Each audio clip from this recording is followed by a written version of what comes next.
Assalamualaikum warahmatullahi wabarakatuh. Perkenalkan, nama saya Puji Lestari. Saya mahasiswi Universitas Ngudi Waluyo, prodi S1 Kebidanan RPL kelas B. Nomor induk mahasiswa 157222032. Di sini saya akan mempraktekkan video tentang konseling pemeriksaan tambahan fertilitas dalam screening pranikah. Terima kasih. Ini dengan Mbak Lisa ya? Iya Bu Bidan. Oke, kemarin perjanjian ya. Perkenalkan dulu Mbak Lisa, nama saya Bidan Puji yang berjaga pada siang ini. Oke, sesuai dengan dari perjanjian ya Mbak Lisa ya. Jadi di sini nanti saya akan menjelaskan, memberikan konseling tentang pemeriksaan tambahan fertilitas atau tentang kesuburan dalam screening pranikah. Ya, begitu ya. Oke. Sebelum saya kasih konseling atau penjelasan, boleh saya minta datanya dulu ya? Iya Bu. Kita isi identitas dulu. Dengan Mbak Lisa, namanya panjang siapa? Lisa Siska Anggreni. Oke, Mbak Lisa Siska. Umurnya berapa Mbak Lisa sekarang? 26 tahun. 26 tahun. Alamatnya di mana? Di Karangjawa. Oke. Ada keluhan kah Mbak Lisa? Saat ini nggak ada keluhan Bu Bidan. Nggak ada ya, oke. Mbak Lisa, calon suaminya di mana ya? Kok datang sendirian? Iya Bu, kebetulan tadi lagi ada acara di kerjaan, jadi nggak bisa ditinggal. Oke, nanti kalau gitu setelah saya kasih konseling Mbak Lisa sendiri, nanti di rumah tolong calon suaminya dihubungi ya untuk dikasih penjelasan juga ya. Iya Bu, nanti saya info. Oke, akan saya mulai ya penjelasannya ya Bu ya. Alhamdulillah Mbak Lisa nggak ada keluhan, jadi saya akan memberikan konseling tambahannya ya. Untuk konseling tambahannya ini fertilitas atau suburan dalam pranikah, yaitu dia ada bermacam-macam untuk pemeriksaannya untuk mengecek kesuburan itu Ibu ya. Salah satunya yaitu pemeriksaan semen ya. Nanti dalam pemeriksaan semen ini artinya yaitu nanti pemeriksaannya dilakukan di laboratorium. Tujuannya untuk mengetahui kualitas dari air mani atau sperma, air mani atau semen dari calon suaminya Mbak Lisa ya.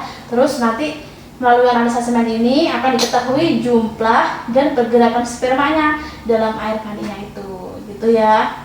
Berarti yang prianya ya? Iya, ini untuk pemeriksaan yang prianya ya, yang semen ini. Terus kemudian cara pemeriksaannya bagaimana? Cara pemeriksaannya nanti dipersiapkan itu, yaitu yang pertama diminta untuk menghindari aktivitas seksual dulu. Jadi atau tidak boleh mengalami ejakulasi selama 2-5 hari sebelum pengambilan sampel, gitu ya. Jadi nanti sebelum diambil sampelnya dilarang untuk melakukan hubungan seksual 2-5 hari ya, gitu. Terus proses pengambilan sampelnya, pengambilannya bagaimana? Yaitu dengan cara nanti calon suaminya Mbak Lisa akan dikasih tabung. Nah, tabungnya ini steril dan bersih. Nah, nanti untuk menampung spermanya yang sperma setelah hasil dari masturbasinya ya. Jadi biasanya nanti pasiennya itu akan ditaruh tempat ruangan khusus tersendiri dia. Jadi nanti di situ diharapkan tanpa melalui hubungan seksual, jadi dikeluarkan air maninya dengan cara masturbasi sendiri, ditaruh di tabung yang tadi steril itu. Gitu.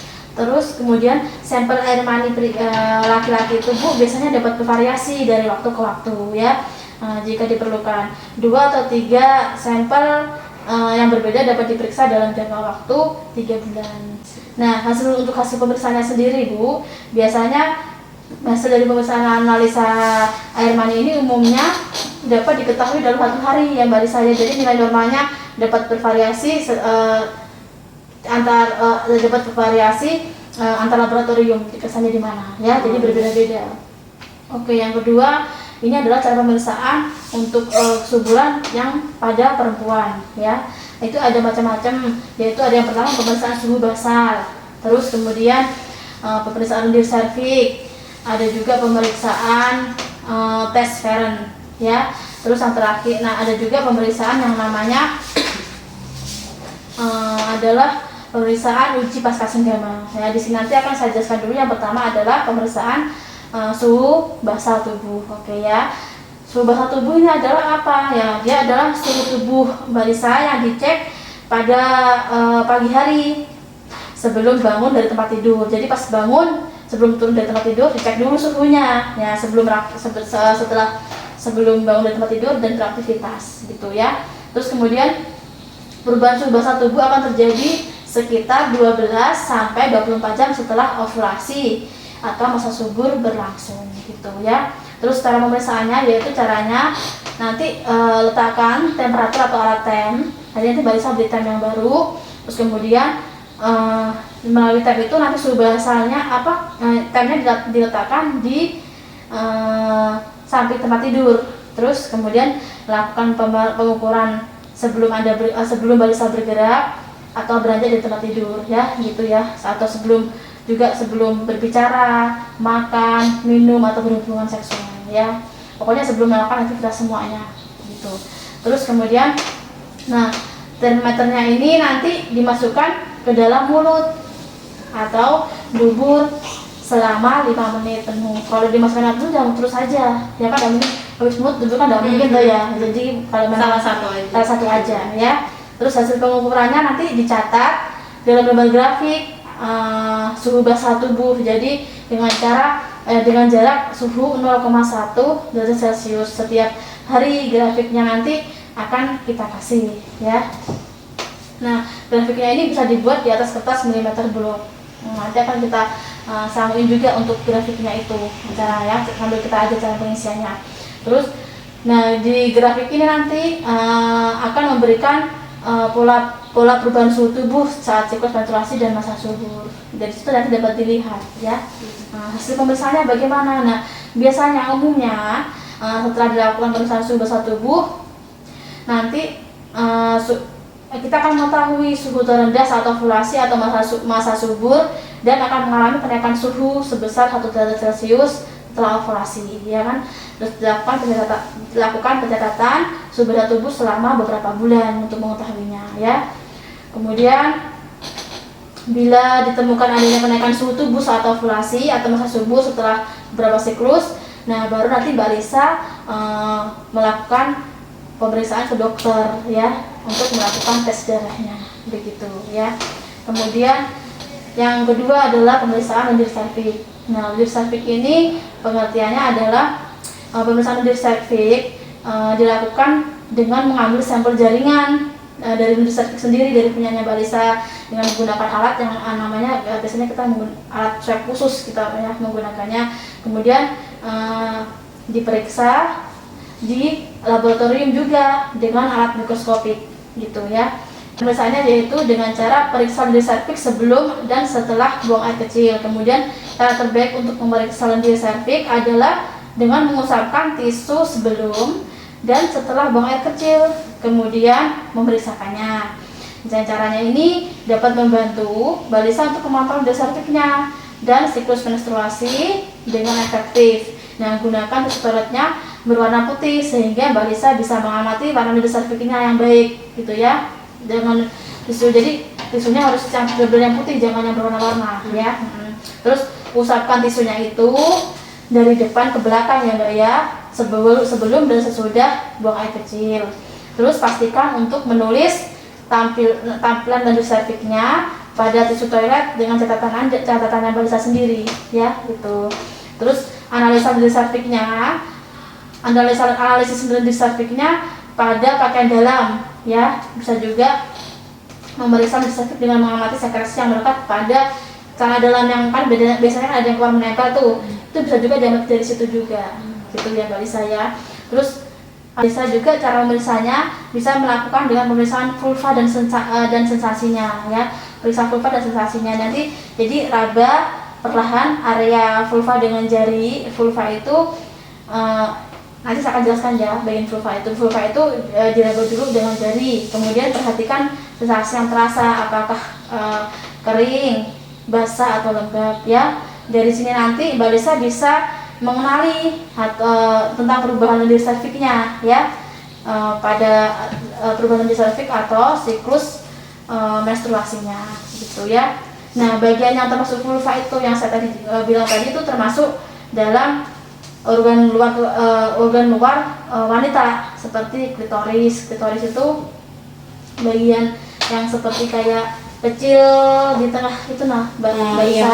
Nah, kalau balisa pernah pakai cermin kan, di cermin dilihat di bagian dalam itu bagian kemaluannya balisa itu ada yang kayak lubang kecil, itu namanya klitoris. Kemudian ada labia. Labia itu kayak seperti yang bagian yang ditumbuhin rambut tuh yang tebal, itu namanya labia. Nah, lubang vagina itu yang alat kemaluan itu ya. Terus jaringan kulit lainnya gitu ya. Terus raba perlahan bagian yang berbeda pada vulva untuk mengetahui teksturnya. Nah, diraba tadi ya Mbak, saya pastikan juga untuk meraba bagian dalam labia. Di dalam yang tadi tertutupi rambut, di dalam itu kita raba, ada perubahan nggak gitu ya. Meraba vulva secara rutin adalah langkah yang bagus sehingga balisa dapat mengetahui kondisi normalnya. Nah, diraba lengkap enggak kayak gitu kita tadi itu ya. Nah, evaluasinya catatan untuk setelah dilakukan perabaan tadi, nah dapat diketahui cara membaca karakteristik dari nucleus cervixnya, ya bagus apa tidak gitu. Dari hasil pemeriksaannya ini yang dilakukan nucleus cervix tadi itu dapat diketahui untuk mengetahui masa ovulasi atau masa suburnya balisa jika menghendaki ingin segera memiliki kehamilan gitu ya. Terus kemudian ada juga namanya tes Feren. Nah, tes Feren itu sendiri adalah pemeriksaan tes atau yang dinamakan biasa disebut dengan uji pakis. Nah, dari nucleus cervix salah satu parameter dalam mengevaluasi nucleus cervix ya. Jadi artinya Fleming sendiri pun atau uji pakis itu adalah pembentukan struktur seperti daun pakis mengacu pada derajat dan pola yang tampak jika ini dikeringkan di atas permukaan kaca objek gelas gitu ya. Terus kemudian cara pemeriksaannya uji pakis ini sendiri yaitu waktu pemeriksaan yang paling sering dilakukan pada saat ovulasi. Bentuk daun pakis akan lebih jelas terlihat apabila diambil sampel lendir pada waktu yang mendekati ovulasi, di mana struktur tersebut mengering menjadi sebuah bentuk seperti daun pakis ya gitu. Jadi pas diambil lendir cervixnya dicek pada objek gelas, dia akan menyerupai seperti daun pakis gitu dia gitu ya. Jika warnanya lebih menyerupai daun pakis berarti dia masa ovulasinya bagus gitu ya. Jadi sebelum dan sesudah ovulasi dan selama kehamilan akan ditemukan pola dengan ciri khas yang berbeda gitu Mbak Lisa. Pada saat terjadi ovulasi lendir, cervix akan menjadi sangat cair dan jernih. Sebaiknya akan tampak kekuningan dan kental jika diperiksa pada saat tahapan praovulasi dan pasca ovulasi dari siklus haid gitu ya. Hasil pemeriksaannya bagaimana? Nah, setelah dilakukan pemeriksaan tes Feren atau uji pakis ini ditemukan pola pakis yang sempurna selama pertengahan siklus menstruasi sehingga menandakan akan aktivitas estrogen. Estrogen itu sebuah hormon yang dalam kesuburan mencapai kesuburan itu akan estrogen yang baik dan tidak terdapat infeksi serviks gitu. Jadi saat pemeriksaan di situ akan dilihat apakah tinggi ovulasinya yang bagus atau tidak gitu ya. Nah, yang terakhir adalah uji pasca senggama. Jadi dari sini nanti pemeriksaan uji pasca senggama ini dimaksudkan untuk mengetahui kemampuan tembus spermatozoa menyerbu lendir serviks. Spermatozoa itu adalah sperma yang dihasilkan oleh suaminya Balisa, karena suaminya bisa nggak menyerbu lendir serviksnya gitu, berbaur gitu. Nah, cara pemeriksaannya bagaimana? Cara pemeriksaannya itu dianjurkan melakukan hubungan seks di rumah dan setelah 2 jam datang ke rumah sakit untuk pemeriksaannya gitu. Lendir serviks ini diambil dan selanjutnya dilakukan pemeriksaan jumlah spermatozoa yang dijumpai lendir tersebut ada berapa gitu. Terus pemeriksaannya ini dilakukan sekitar perkiraan masa ovulasi yaitu hari ke-12, 13 dan 14 dengan perhitungan menstruasi pertama dianggap hari pertama gitu ya. Hasil pemeriksaannya ini nanti akan didapatkan kesepakatan dari para ahli gitu, apakah bagus atau tidak, subur atau tidak gitu ya. Gitu nanti.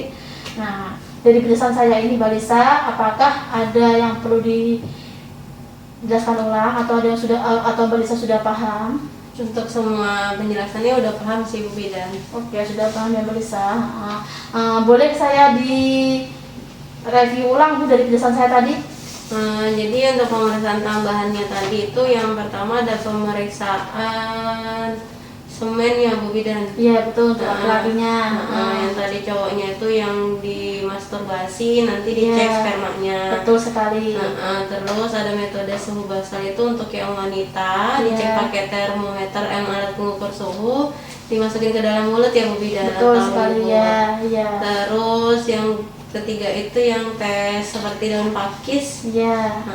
Selanjutnya tes ronde serviks sama yang uji pasca senggama ya Bu Iya, Bidan. betul sekali. Iya. Nah, oke, udah paham ya Mbak Lisa ya. Dari penjelasan tadi sudah paham semua ya Mbak Lisa Iya, ya. Bu Bidan. Ada yang bisa saya bantu lagi ya Mbak Lisa? Nggak ada Bu Bidan, terima kasih untuk infonya ya Bu. Oke, udah cukup ya. Terima kasih ya Mbak Jadi Lisa. saya infokan ke calon suami saya. Iya, terima kasih atas Iya. kunjungannya Mbak Lisa sudah Iya. meluangkan waktunya ya. Iya, siap. Ya, terima Terima kasih ya Bu. Iya. Saya pamit. Iya. Assalamualaikum. Waalaikumsalam. Setelah melakukan konseling kepada pasien, kita melakukan pendokumentasian. Sekian video dari saya. Terima kasih. Wassalamualaikum warahmatullahi wabarakatuh.